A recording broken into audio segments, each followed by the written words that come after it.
The broken battlefield.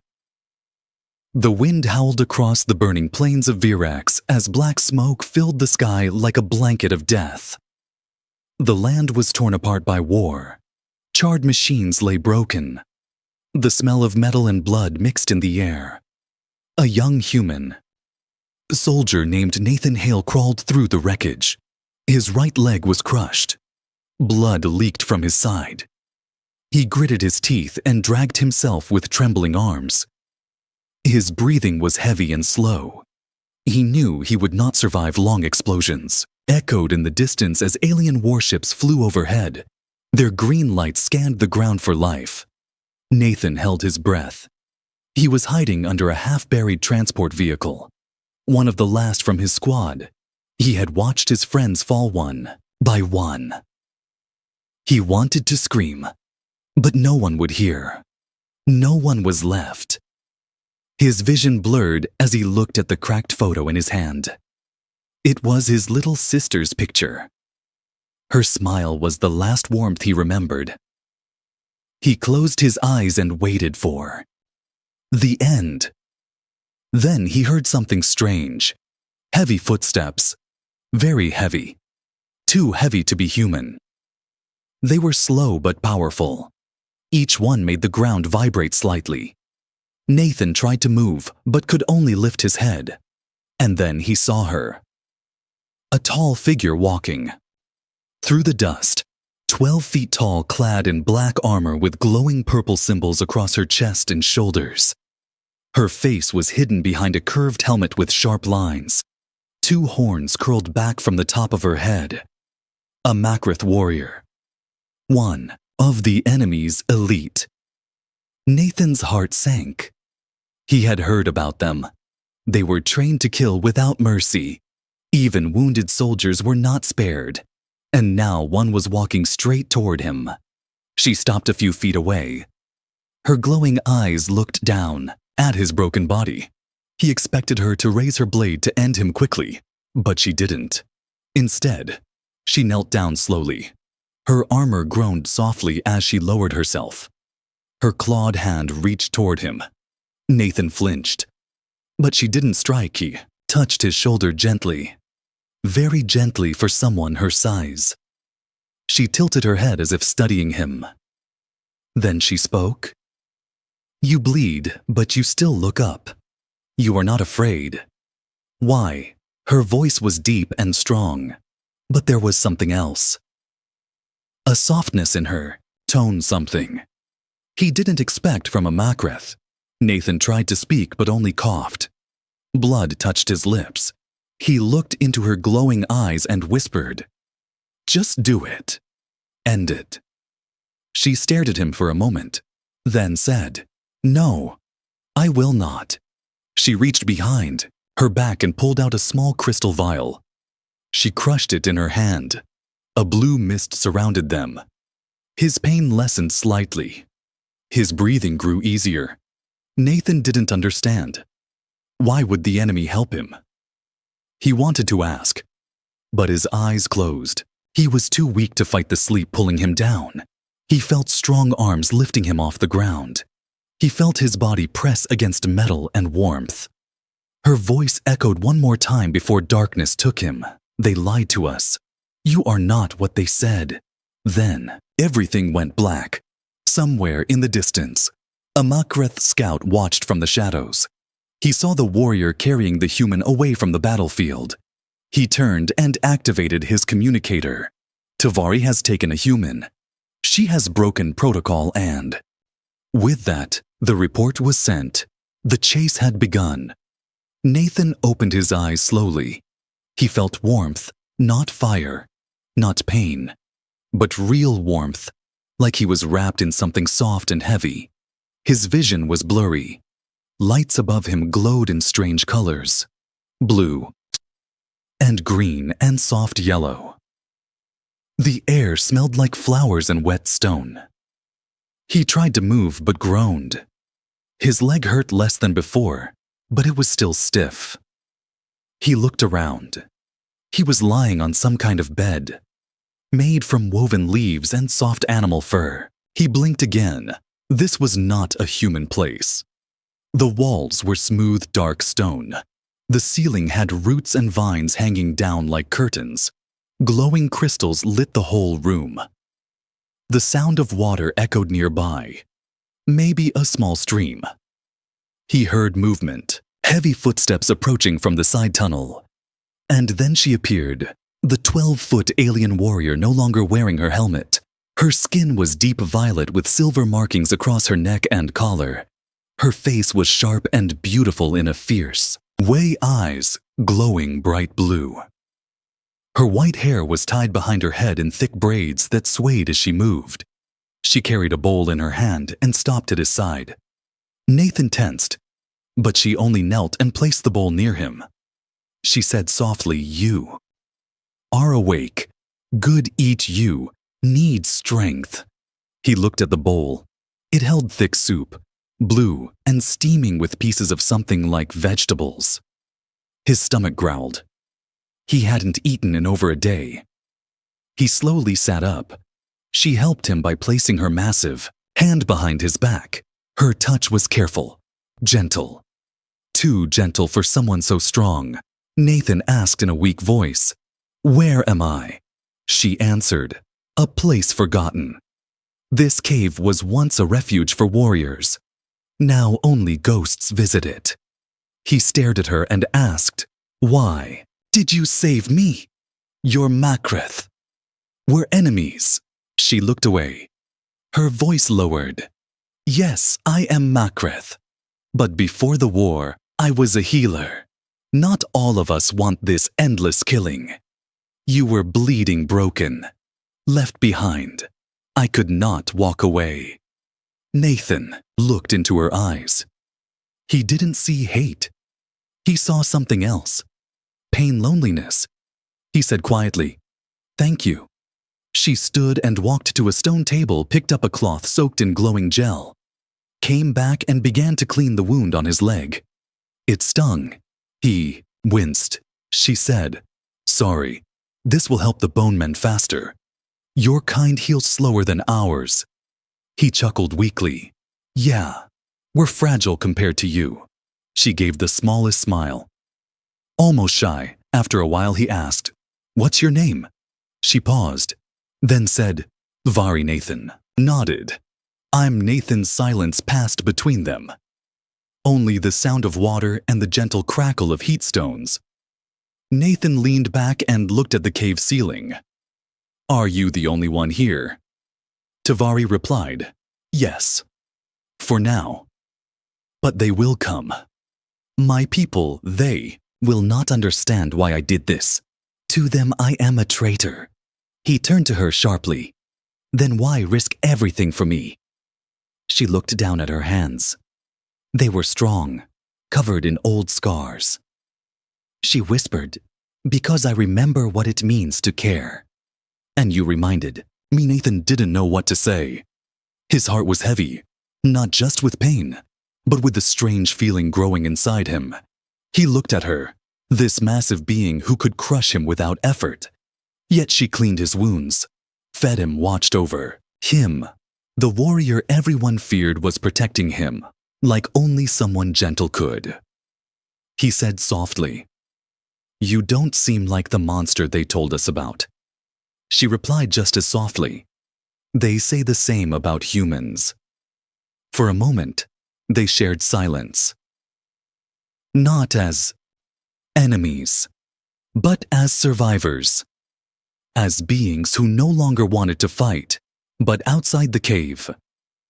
In the cold night, far above in the cliffs, a glowing red sensor blinked once. A hidden Makreth. Scout had found the entrance. He sent a signal back to command target. Located. Tavari is hiding with human soldier. Awaiting orders, back inside. Tavari stood suddenly. Her body stiff. She felt something in the air. A change. A presence. She walked to the cave's edge and scanned the sky. Nathan asked nervously, "Is everything all right?" She didn't answer at first, then said in a hard voice, "We may not have much time." Nathan woke up again with sweat on his forehead. His dreams had been filled with flames and falling skies.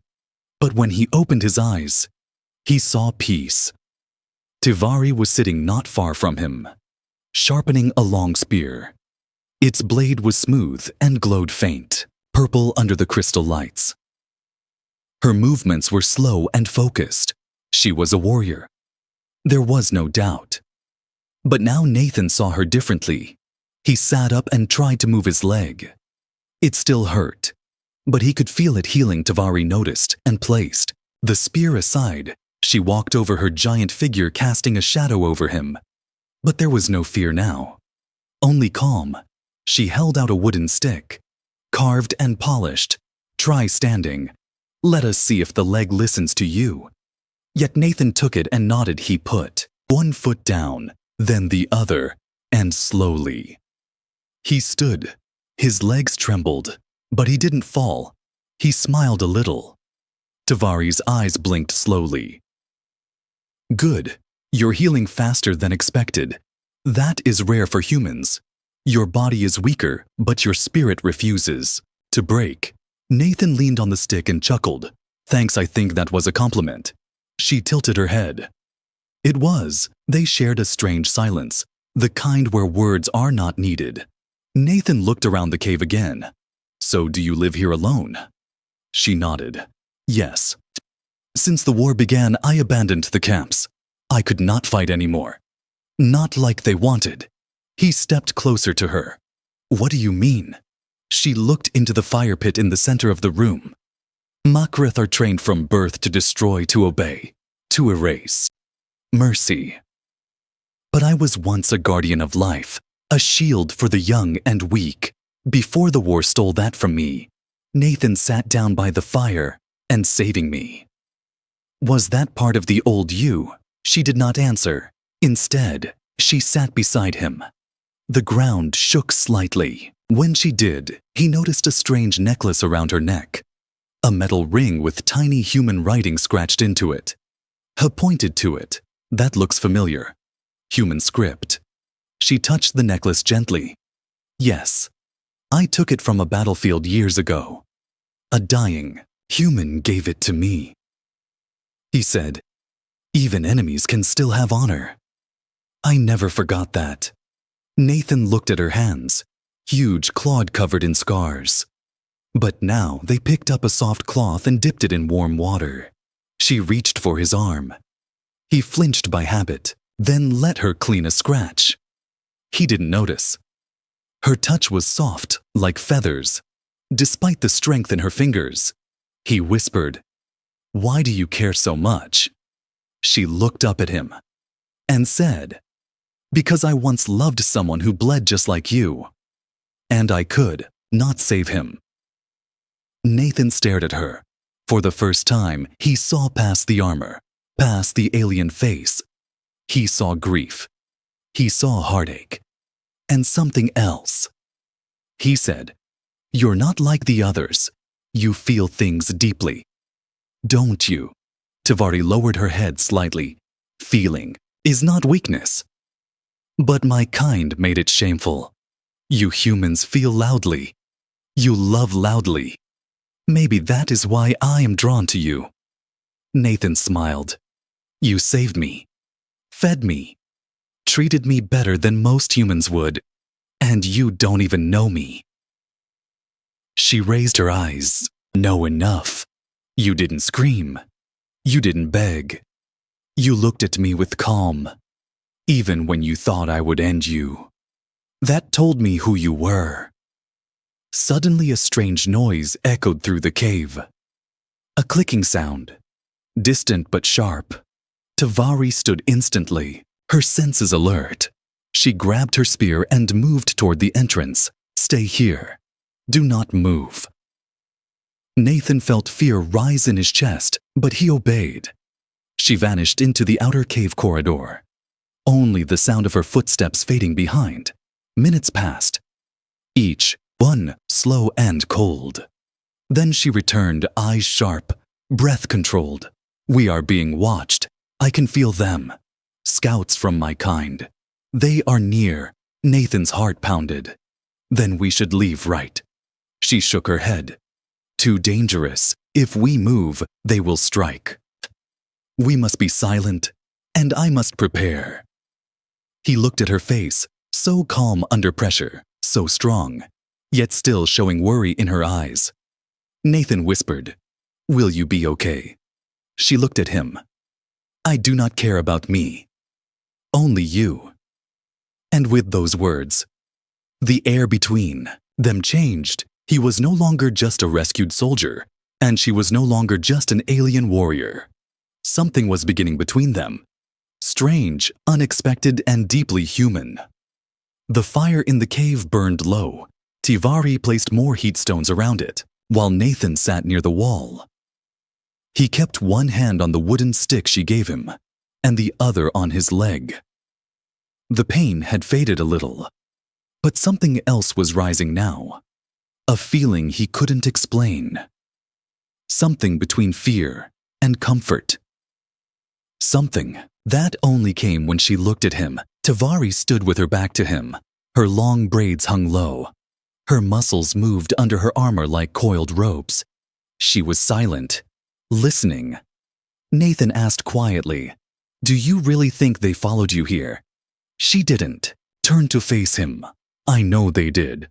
Makreth scouts are trained to smell betrayal. One has already seen us. I felt his presence last night. He is waiting for orders. When they come, he will bring others. And they will not be merciful." Nathan's jaw clenched then. "Let's leave now. We can run before they attack." She turned her expression calm but firm. "They will be faster. They know this land better than you. And if we move, they will chase." Nathan looked down. "So what then? We just wait to die." Tivari stepped closer. She knelt beside him. Her voice softened. "No. We prepare. If they come, they will find me." Ready, Nathan looked into her glowing eyes. They were not afraid. They burned with something deeper. A promise. He swallowed hard. "But if you fight them, they'll kill you. For protecting me." She nodded slowly. "Yes, they will. And I accept that." He shook his head. "Why? Why risk your life for someone like me? A broken human you found dying in the dirt." She leaned closer, her voice like warm thunder. "Because you are not just someone. You are the first soul in years who made me feel alive. You looked at me, not with fear, but with something else. Something I do not even know how to name." Nathan felt his chest tighten, his throat dry. He opened his mouth to speak, but nothing came out before he could find the words.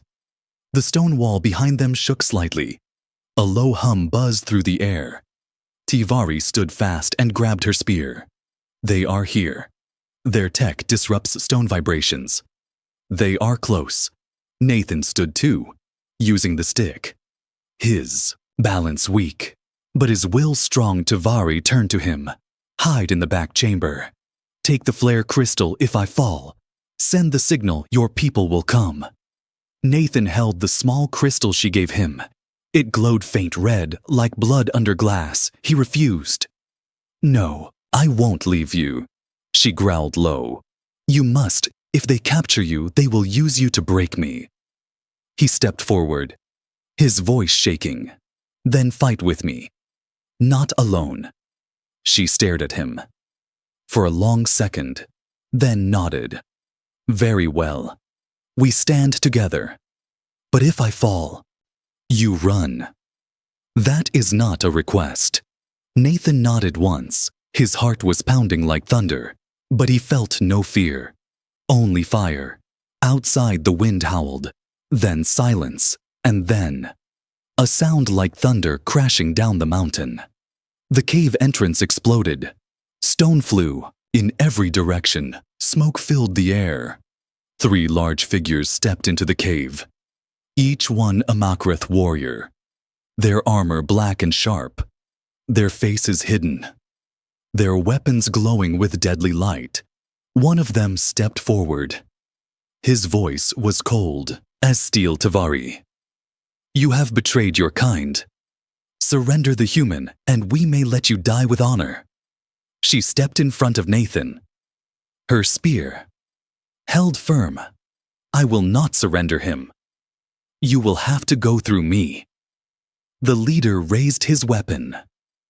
Then, so be. The fight began in a blur. Tavari moved like lightning.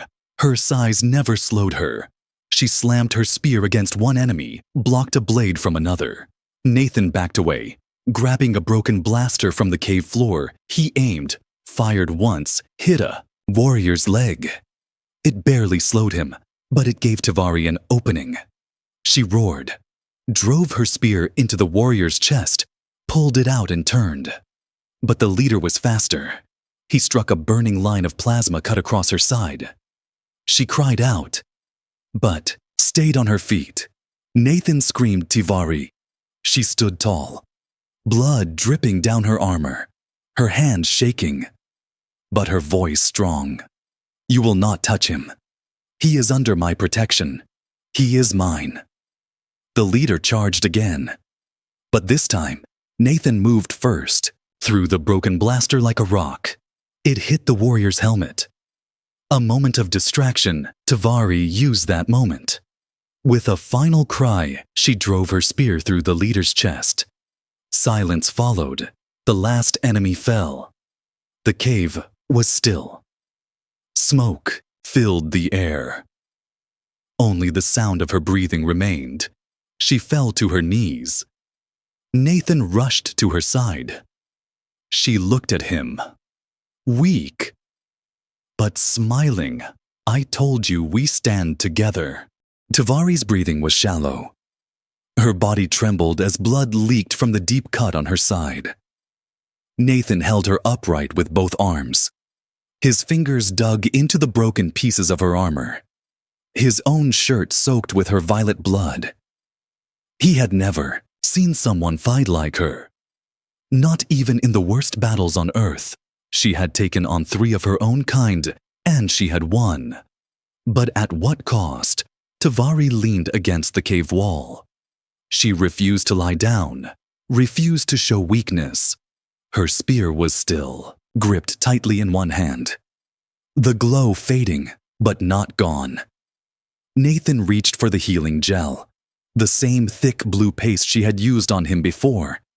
He pressed it into the wound. She hissed in pain but did not stop him. You should not be helping me. You should run. There may be more coming. He shook his head. I'm not leaving you. You saved me again. Now it's my turn. Tavari looked at him, her glowing eyes dim, but her voice steady. You are stubborn and brave. A dangerous mix. Nathan smiled faintly. I've been told. They sat together in the silence. The bodies of the fallen Makreth warriors lay around the cave. One of them still had a pulsing device on his belt. A small red light blinked every few seconds. Nathan pointed to it. That's a tracker. They'll know exactly where we are. Tavari nodded weakly. Then we must go.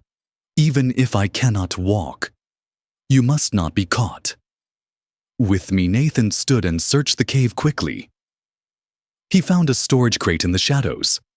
Inside was a foldable hoverboard, old, dusty, but still functional. He dragged it to her and helped her onto it.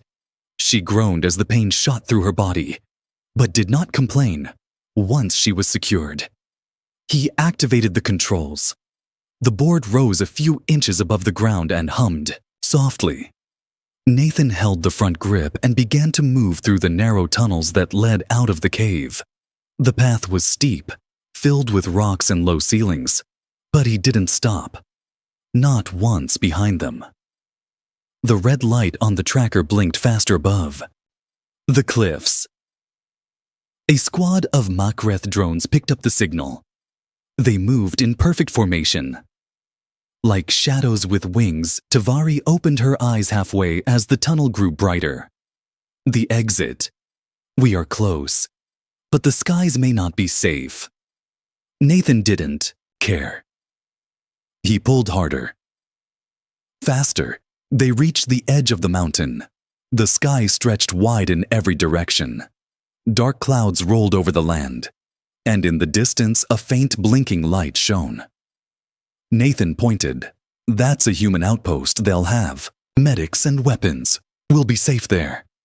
Tavari coughed lightly. You still believe in safe. That is a good thing. Then they heard it. High-pitched hum. The sound of engines' drones. Nathan looked up. Black dots moved across the clouds. Fast, angry. He turned, the hoverboard, toward the cliff path. But they were out of time. The first drone fired. A beam of light struck the rocks behind them. Sparks flew. Nathan lost his balance, but held the board. Steady, Tavari raised her hand slowly. A small device slid from her wrist. She pressed it. A green shield flickered around them. Weak, but enough to block another blast. Nathan gritted his teeth. We need help. Now. He reached into his pocket and pulled out the red crystal flare. Tavari grabbed his wrist. Not yet. Wait for the signal to be clear. If you fire it now, they will destroy it. He looked around. They were cornered on the cliff edge, nowhere to run, nothing to hide behind. He stared at her. Her strength, her wounds, her stubborn will. Then he looked at the sky. The clouds parted slightly, and the light from the outpost became clearer. He raised the flare high, pressed it, and let it fly. The red light shot into the air like a burning comet. The drones turned toward it instantly, firing, but too late. The flare exploded in a pulse of red energy, visible for miles on the horizon. A human transport ship picked up the signal. It turned sharply, engines roaring. Tavari saw it and smiled faintly. Your people. They are coming. Nathan nodded. And this time, I'm not letting them leave you behind. She looked at him with wide eyes. They will see me as a threat. They will kill me before they ask questions. Nathan crouched beside her, his voice low and firm. Then I'll stand in front of you, and if they shoot, they'll have to go through me. She blinked. Something shimmered in her expression. Not just surprise, but something like hope. You are mine to protect. Yet here you are, protecting me. Nathan touched her arm gently. Then maybe we belong to each other now. The sky roared above the cliffs. Human dropships burst through the clouds with blue fire trailing behind them. Nathan stood at the edge with Tavari beside him. She was still on the hoverboard, her body weak, bleeding, but her eyes focused on the sky like a warrior watching fate arrive. The drones saw the human ships and shifted their attack. Lasers flew in every direction. Smoke covered the cliffs. Nathan raised his arms and waved. His throat burned from shouting, but he did not stop down below.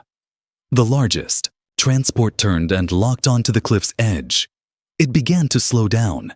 Its landing gear opened. Two smaller gunships circled around to cover it. Their cannons lit the sky with blue light. Tavari looked at Nathan. This is your moment. They will come for you. You can go. Nathan shook his head. I told you. Not without you. She stared at him for a moment, then closed her eyes. I am tired, Nathan. So tired. But if you believe I am worth saving, then I will trust you. He placed his hand on hers. You are worth everything. Suddenly, a loud explosion shook the cliff. The last Makareth drone had fired one final shot. The ground under the hoverboard cracked. Tavari slipped slightly. Nathan caught her fast, but the edge was breaking apart behind them. The rocks began to fall. Nathan looked at the transport. It was close, but not close enough. Then he did something insane. He pushed the hoverboard forward, climbed on behind her and kicked off the cliff. The board soared. Wind howled in his ears. Tivari's body leaned against his. He gripped her tightly with one arm and held the steering lever with the other. The board dropped fast.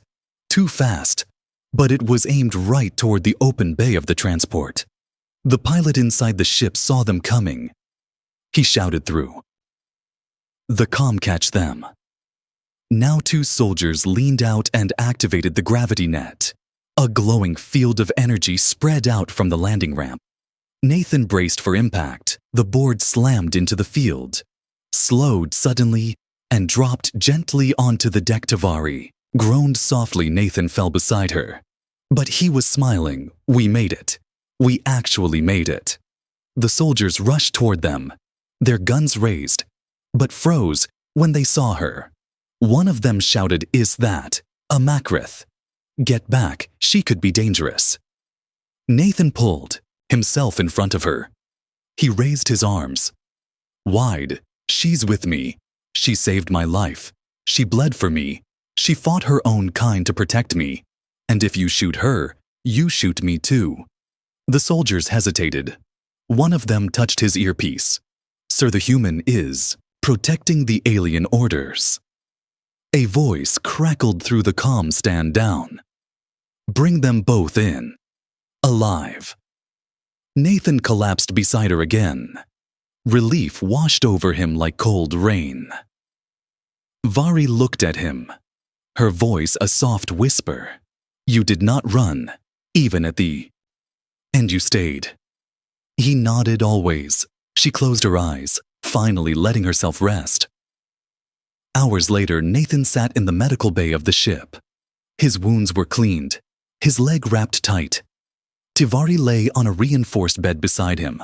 Human doctors were afraid to go near her, but one brave medic kept applying gel to her injuries under Nathan's watchful eye. The captain of the ship entered the room. He was older, gray hair, sharp eyes. He looked at Nathan. "You gave quite the signal out there. Care to explain why an enemy warrior risked her life to protect you?" Nathan stood slowly, his voice calm but steady. "Because she stopped being an enemy the moment she chose to save me instead of kill me. Because she remembered how to care, even when the rest of her kind forgot."